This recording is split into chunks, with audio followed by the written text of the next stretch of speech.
कर्नाटक राज्य सरकारच्या हिवाळी अधिवेशनाला चोख प्रत्युत्तर देण्यासाठी मध्यवर्ती महाराष्ट्र एकीकरण समितीच्या वतीनं बेळगाव येथे आज मराठी भाषिकांच्या महामेळाव्याचं आयोजन करण्यात आलं होतं। या महामेळावा यशस्वी करण्यासाठी खानापूर तालुक्यातून हजारोंच्या संख्येने मराठी भाषिकांनी सहभागी होण्याचा निर्धार केला होता। पण हा मराठी भाषिकांचा निर्धार हळून पाडण्यासाठी आणि मराठी भाषिकांची मुस्कटदाबी करण्यासाठी या ठिकाणी आज पहाटेपासून खानापूर पोलिसांनी मराठी नेत्यांचं, महाराष्ट्र एकीकरण समितीच्या पदाधिकाऱ्यांचं, नेत्यांचं अटक सत्र आणि धरपकड सुरू केलेली आहे।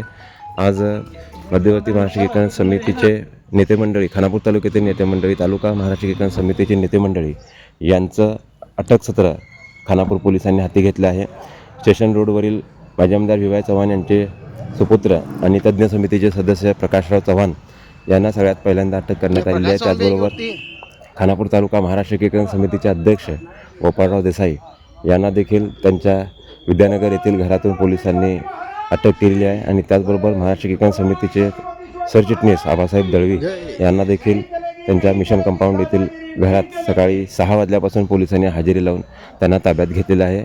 त्याचबरोबर माजी आमदार दिगंबर पाटील साहेब यांच्या घरी देखील पोलिसांनी आता बस्तान ठोकलं असून त्यांनाही थोड्याच वेळात खानापूर पोलीस स्थानकात आणलं जाण्याची शक्यता आहे। आता सध्याला या सगळ्या नेते मंडळींना खानापूर पोलीस स्थानकातील एका खोलीत त्यांच्या बसण्याची व्यवस्था करण्यात आलेली आहे। कदाचित दिवसभर त्या सगळ्यांना दिवसभर बसून संध्याकाळी उशिरापर्यंत त्यांना इथंच ठेवून घेऊन नंतर सोडण्याची शक्यता आहे। आत्ताच महाराष्ट्र एकीकरण समितीचे कार्याध्यक्ष निरंजन सरदेसाई यांना देखील पोलिसांनी इथं आणलेलं आहे आणि त्यांना देखील इतर समिती नेत्यांसोबत इथं बसवण्यात आलेलं आहे। आणखीनही काही समिती नेत्यांची धरपकड होण्याची शक्यता आहे।